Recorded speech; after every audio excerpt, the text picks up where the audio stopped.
Bonsoir à toutes et à tous. Vous êtes plusieurs à m'avoir demandé sur les réactions entre les acides et les bases en vue du bac blanc.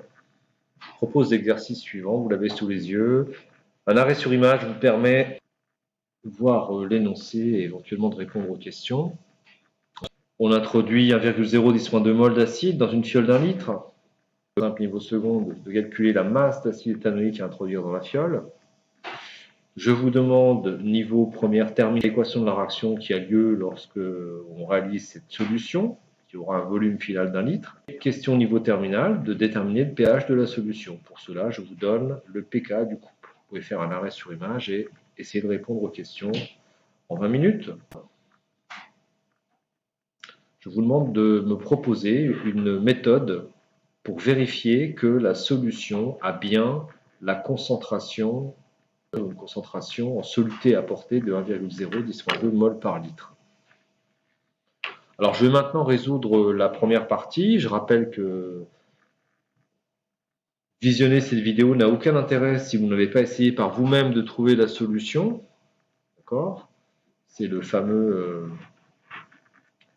proverbe africain, pêcher plutôt que la masse d'acide éthanoïque. Je dois connaître la formule de l'acide éthanoïque, éthane donc 2 carbone, et la fonction acide carboxylique, donc CH3 COOH.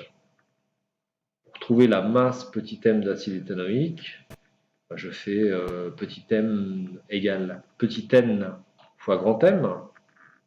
La masse molaire de l'acide éthanoïque, 2 fois 12, 24, plus 2 fois 16, 24, plus 32, plus 4 fois 1. Je crois que la masse molaire est de 60 grammes par mol. Donc pour déterminer la masse d'acide éthanoïque, je fais petit n fois grand M, 1,010-2 fois 60, 0,60 grammes. Une masse qui peut être mesurée sans grande difficulté avec une balance de laboratoire et un sabot de pesée. On introduit le liquide, l'acide éthanoïque est liquide.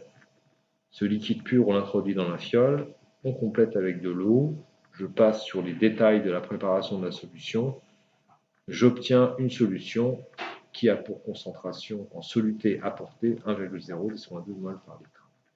Alors, lors de l'introduction de l'eau, l'acide éthanoïque va jouer son rôle d'acide, c'est-à-dire que cet acide éthanoïque, il va céder en partie ses protons à l'eau, car on sait tous que l'eau a des propriétés basiques très mauvaises. C'est pour ça que la réaction n'est pas totale, elle est très limitée. Double flèche.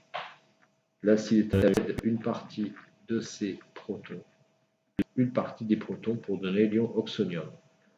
Tout ça est en solution aqueuse, l'eau est le solvant liquide. Alors comment déterminer le pH ? La question est complexe, elle demande plusieurs étapes. Utiliser un tableau descriptif de la situation. Initialement, on a introduit 1,010-2 mol d'acide dans de l'eau.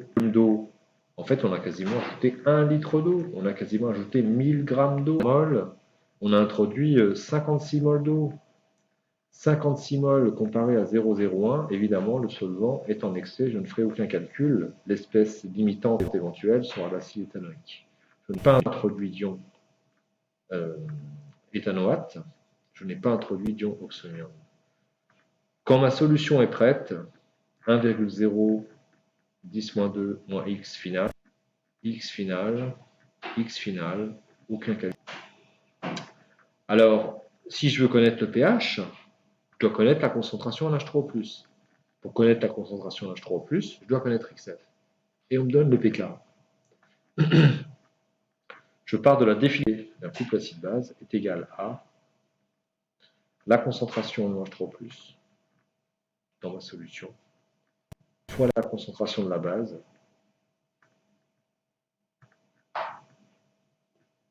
sur la concentration de l'acide éthanoïque effectif. Le volume est d'un litre. Donc la concentration en H3+, sur V, XF sur 1, XF au quart, 1,010 moins 2 moins XF divisé par 1. À l'aide de ma calculatrice, je peux résoudre cette équation du second degré. Moi, ce que je vous propose, c'est de faire une hypothèse de travail. Supposer que l'acide éthanoïque est très faible. Je vais donc supposer que XF, je devrais vérifier mon hypothèse à la fin de mes calculs. Donc, méthode 1, je vais aboutir sur une équation du second degré, un polynôme du type ax carré plus bx plus calculatrice de me trouver la valeur de x. Ou bien, je fais une hypothèse très inférieure à 1,010-2. Donc, le cas est égal à xf carré sur 1,010-2 moins xf, xf étant très inférieur à 1,010-2, divisé par 1,010-2.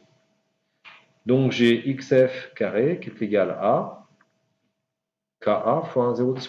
C'est 10 puissance moins pk. Donc 10 puissance moins 4,8 fois 10 puissance moins 2, ça fait 10 puissance moins 6,8. xf égale 10 puissance moins 3,4. J'en déduis la concentration en ion H3+. C'est P divisé par 1, donc H3+, égale 10 puissance moins 3,4 mol par litre. Or, c'est égal à 10 puissance moins pH. Ça y est, j'ai terminé. Le pH est de 3,4. Est-ce cohérent? Oui, c'est cohérent, j'ai un pH acide. N'oubliez pas l'hypothèse de départ. L'hypothèse de départ, c'était que XF est inférieur à 1,10-2. Je prends ma calculatrice et je tape 10 puissance moins 3,4. En fait, c'est fois 10-4 mol. Est-ce que 4,10-4 est inférieur à 1,10-2? 1,10-2, c'est 0,01. Est-ce que c'est vraiment très supérieur à 0,0004? Ça, c'est vous qui décidez. C'est vous qui décidez. Moi, je considère que oui. Donc, je considère que j'ai terminé mon exercice. Comment vérifier la concentration de la solution préparée? Alors, évidemment, il faut réaliser un titrage. Plusieurs techniques possibles, concernant le suivi de la transformation. Si je fais un titrage, je dois chercher une espèce chimique qui va réagir totalement avec l'acide présent dans mon échantillon. J'ai préparé une solution d'1 litre, je vais en prélever un volume évidemment beaucoup plus faible, par exemple 10 millilitres. Ça va être une solution d'acide éthanoïque. Je dois donc chercher une espèce chimique qui va réagir totalement, rapidement et uniquement avec l'acide éthanoïque. Ce sont les 3 conditions de réussite d'un titrage. Vous avez appris ensemble avec nous, nos beaux professeurs de physique-chimie, qu'il fallait utiliser une solution de sodium, car et les ions hydroxydes font une réaction qui est totale, rapide, et les ions hydroxydes ne vont réagir totalement et rapidement qu'avec l'acide éthanoïque.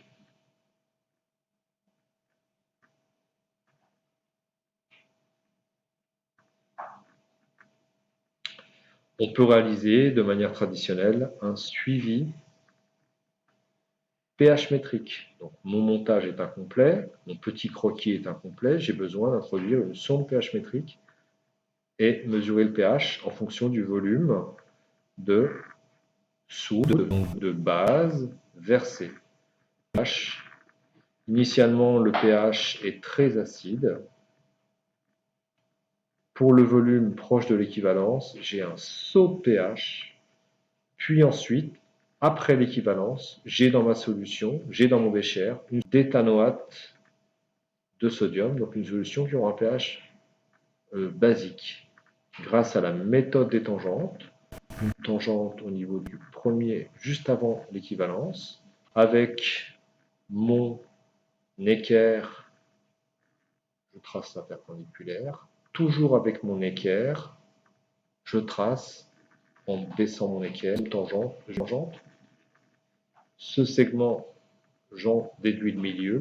Avec mon équerre, je équidistante des 2 tangentes précédentes. Elle coupe ma courbe pH en fonction du volume en un point qui est le point équivalent ou d'équivalence, dont l'abscisse est le volume équivalent, et l'ordonnée, le pH à l'équivalence.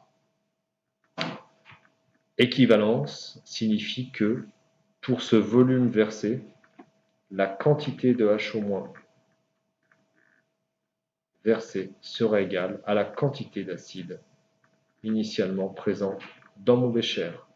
CBVBE égale CAVA. Attention, dans la pratique, pour que ce titrage se réalise sans trop de difficultés, il faut que la concentration de la solution titrante soit proche de la concentration de l'acide. Je parais une solution d'acide à 1,010-2 mol par litre en soluté apporté. Il faut que la concentration en ion HO- soit proche de cette valeur. Si CB est très faible, VBE sera très grand. Je vais vider plusieurs burettes. Ça va être très long, énervant, impossible à réaliser. Si CB est beaucoup trop grand, VBE va être tout petit. Je vais verser quelques gouttes et je vais déjà avoir mon saut de pH. Donc, pour réaliser un titrage correct, il faut veiller à ce que la concentration de l'espèce titrante soit proche de la concentration de l'espèce. Bonne soirée confinée.